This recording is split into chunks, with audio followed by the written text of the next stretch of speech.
Ng tatay ko ang pagkababae ko. Siya. May secret affair kami ng office mate ko.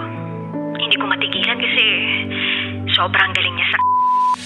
Rocky's Secret Files. Secret Files. It's the kind of bleep you never knew existed. Kunwari inosente pero boy naman pala. Rocky's Secret Files. Secret Files.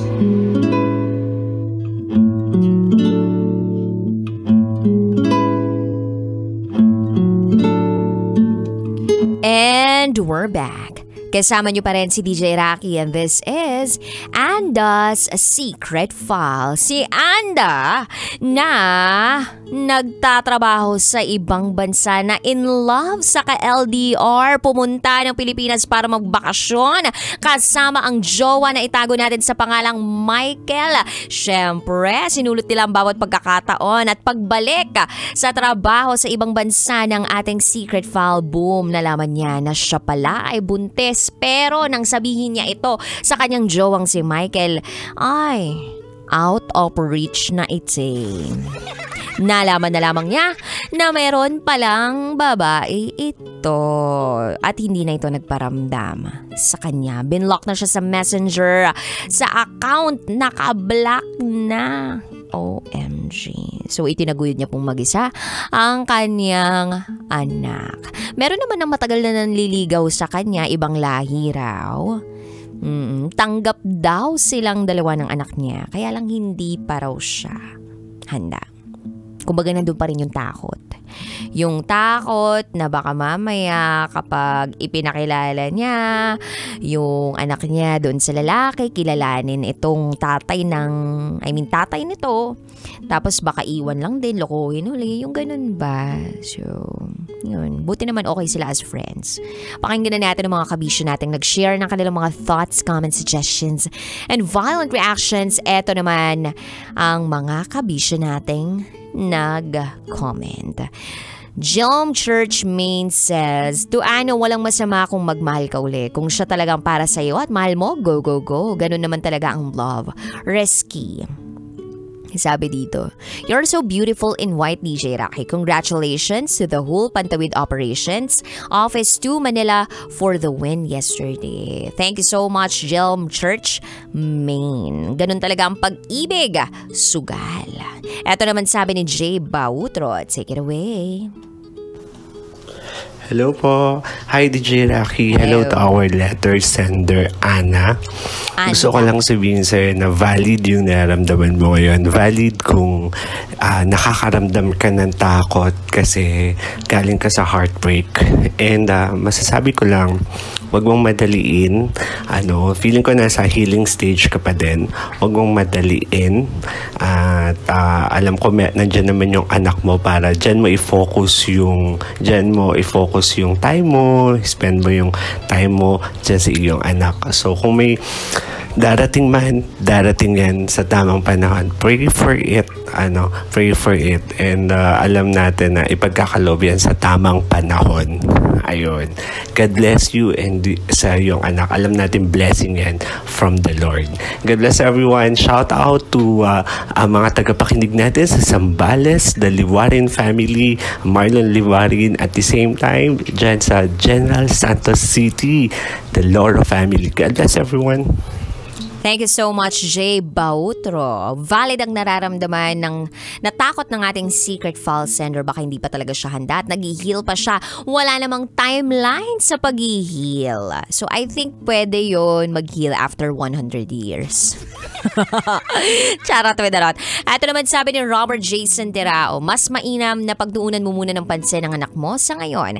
Buksan mo na lang ang puso mo kapag ikaw ay 100% ready na magmahal uli. Yun lamang po, shoutout po sa buong team Rocketeers from Robert Terao. Tsaka mo na lang buksan ang iyong puso pag ito'y 100% healed na. Ito pa sabi ni Aris Jordan Santos, huwag ka matakot magmahal kung inaalala mo na baka masasaktan ka lang. Kung masasaktan, edi masasaktan, at least sumubok ka. Ay, hindi ba yung at least sumubo ka? Napasubo ka tuloy bigla. Wala namang nagmamahal na hindi nasasaktan. masasaktan. Pag hindi raw masakit, ibig sabihin, hindi ka raw tunay na nagmamahal. Talaga ba? Anyway, eto naman sabi ni Igop Motovlog. Good afternoon, DJ Rocky. Ang mapapayo ko lang sa sender natin, maghintay na lang siya ng right time para ma-in love. Like sa partner ko, single mom ko siyang nakilala. 10 years ulit bago siya nagkaroon ng boyfriend. At ako yon. So hintay lang. By the way, shout out sa mga kagrupo ko na malapit manggapang sa Kakalsadahan, TNVS, The Boss Grab Cars, and Solid Independent Writers Group, Kapitolyo Chapter. Mabuhay kayong lahat. Igop Motovlog na gumagapang sa Kakalsadahan. You guys are my favorite. In fairness naman kay Igop Motovlog, 10 years daw bago nagjowa yung kanyang naging partner. Single mom yun. She really took her time to heal. Pero naniniwala ako na kahit gaano pa katagal yung panahon na lumipas, meron at meron na parang pira-piraso na hindi pa rin mag-heal sa iyo. All you really need to do is to take that chance. Kasi meron at merong mangyayari sa inyong magjowa o magpartner na parang magpapatrigger sa'yo ng mga trauma mo sa nakaraan. Hindi dahil paraning ka pa rin, OA ka pa rin, kundi it is really a process na kailangan mong pagdaanan. At yung mga pira-piraso na yun ay kailangan mong, alam mo yun, mapagdaanan, maiproseso para tuluyan kang mag-heal. Anyway, hi kay Jomer Palulim na nagsasabing ang sakit naman yan. Focus ka na lang sa anak mo. Sender, pabati po kami rito ng Happy Fiesta sa Barangay San Jose, Montalban, Rizal. Uy, Happy Fiesta sa lahat ng mga nagsiselebrate ng fiesta. Baka magpakain naman kayo dito sa Love Radio. Baka lang naman. Hi kay Michael Peña. Jao San Jose says, uy, nag-send pa ng picture si Jao. Oh. Daddy na yarn. Uy, Jao, congratulations sa inyo ng asawa mo. Sabi niya rito, pag-greet naman kami ng pamangkin ko, sina Semi Iko, Sean Red, Masongsong na nakaantabay ngayong holiday. At sa baby ko na rin na si Jania San Jose. Congratulations, Jao San Jose and wifey. O yung family nito ni Jao, sobrang bait talaga ng pamilyang to. Anyway, lagi rin to nagko-comment sa secret file natin. Ang dami pang nag-comment sa ating secret file for this afternoon. Si O. Ethel, si JC sa Sakura Chu, na halos lahat naman ng mga komento nagsasabi na, yeah, take your time to heal. Kayang-kaya nyo yan. Darating din yung panahon na makaka-move on ka rin or mawawala rin yung takot. Ganon. Pero alam nyo ba na may nabasa ako? I forgot the title of the book. Pero ang sabi doon, magnanakaw daw ang takot. Tinagalog ko na lang ha, hindi ko na po in English. Magnanakaw daw ang takot. Magnanakaw ng kaligayahan ng takot. So kapag nabuhay ka raw sa takot, you will never experience the fullness of life, the joy in life. At pag sinabi nating joy, hindi ito yung basta-basta na kasiyahan lang na nararamdaman. Ito yung mas malalim na happiness. Oh, happiness! Pag nakakita ka ng happy ka na dun sa pen. Ayoko na mag-DJ. Charot, iba yung joke natin. Anyway, so yun. Itawid mo yan, sabi ni Boy Pindot. Wala, hindi ko na itatawid yun. Tapos na, baon natin sa limot yun. Gamitin natin yung pag Friday. Hindi Wednesday. Ako dapat ngayon pag seryoso pa lang tayo ngayon, di ba? Anyway, so going back to the topic. Fear is a robber of joy. So how can you really experience joy if you are fearful? You can never really experience the beauty, the joy of life if yun at doon umiikot yung buhay mo.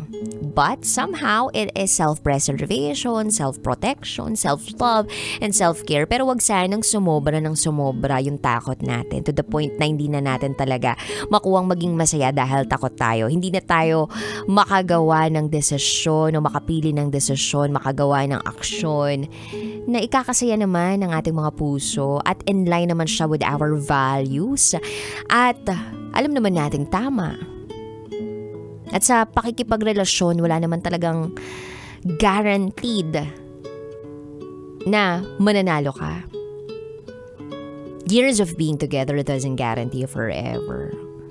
Background of a person doesn't guarantee that he'll love you wholeheartedly. Yung intensyon ng tao ngayon, pwedeng magbago yung intensyon niya 5 years from now.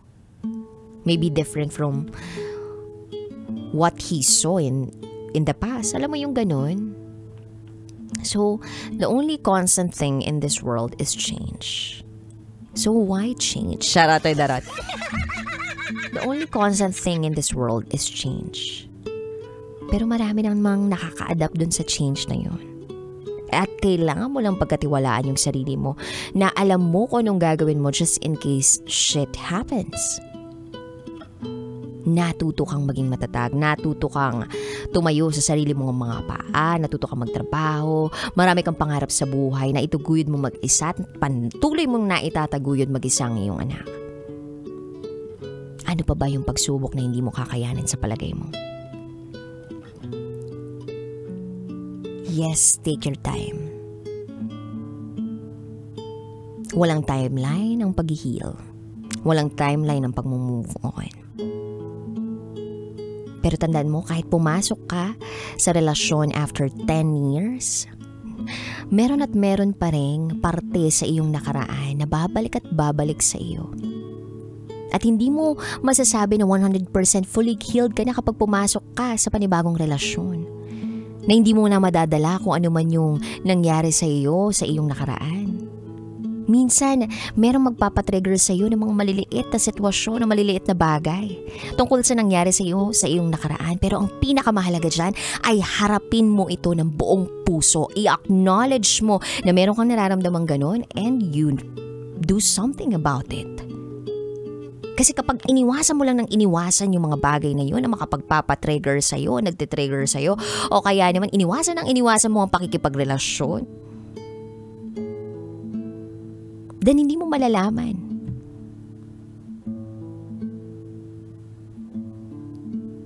Kung ano yung mga kailangan pang ayusin.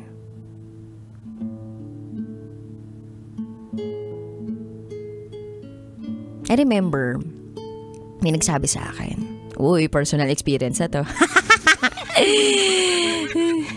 I remember, may nagsabi sa akin, bakit di ka pa nagjojowa? Kakabreak ko lang ng 2019. Ba't di ka pa nagjojowa? I'm taking my time I'm healing. I'm moving forward. So, nagpaligaw na ako 2020. Tapos hindi pa rin ako nagkakajowa 2020. Alam ko sa sarili ko na nag-heal na ako. Alam ko na healed na ako by the year 2021. As in, parang feeling ko ready na ako to take that chance na magkaroon ulit ng relationship. Until nagkajowa ako ng 2021. I thought, akala ko, hindi na ako matatakot ulit kapag pumasok ako ng relasyon. Akala ko handang-handa na ako. 100% handang-handa ako, akala ko. Pero, may pagkakataon na kapag pumasok ka sa panibagong relasyon, na kahit alam mo 100% fully healed ka na, meron at merong pira-piraso o maliliit na bagay na mangyayari o sitwasyon na magtitrigger sa iyo at magpapaalala sa iyo ng iyong naging trauma sa nakaraan mong relasyon. Na kahit akala mo 100% fully healed ka na, hindi pa pala. Guni-guni lang po yun ng mga tao. Na oras, panahon, ang talagang magiging ultimate reason para maka-heal ka. Hindi. You have to really try out that relationship and check kung okay ka ba talaga and acknowledge that feeling and do something about it. At hindi problema yung partner mo o magiging partner mo. Ang problema ay ang sarili mong pananaw, understanding, outlook, perspektibo. Although, ang pangit naman sabihin na okay, problema mo yun. Pero kailangan mo siyang i-work out mag-isa. Minsan, diba, nakakaasar yung feeling na ibang tao yung nagbigay sa'yo ng problema pero ikaw yung mag-isang haharap nun. You have to really try it out. Acknowledge that you have that issue and little by little, do something about it. Ganun yung nangyari sa akin. I don't know kung mangyayari yun sa ibang tao, pero it's a process that you really need to go through. Na kahit gaano pa katagal yung panahon na lumipas, nandun at nandun pa rin yung bits and pieces of traumas, issues in the past. At ikaw lang, ikaw mismo sa sarili mo ang tanging at katangi-tanging makaka-figure out at makaka-solve nun. So sa'yo, Secret File Sender, I'm so proud of you. Do everything that you can to heal, to move forward. Basta wag mo lang harangan, hadlangan yung sarili mo sa mga bagay na posibleng maganda pang mangyari sa iyo. There's just more to life. There are good men out there, gentlemen out there. Mahal ka, may ingatan ka, marirespeto ka, maalagaan ka. Ganun din yung anak mo. Sa mga kabisyo po natin out there na gustong mag-share ng kanilang secrets, share to me, raketera@gmail.com. I gotta say, BRB as in Bathroom Breaker, so with me, DJ Raki, and you're listening here sa station number 180.7 Love Radio. Kailangan pa pang i-memorize yan basic. This is Anda's Secret File. Kailangan pa bang i-memorize yan? Love Radio Basic!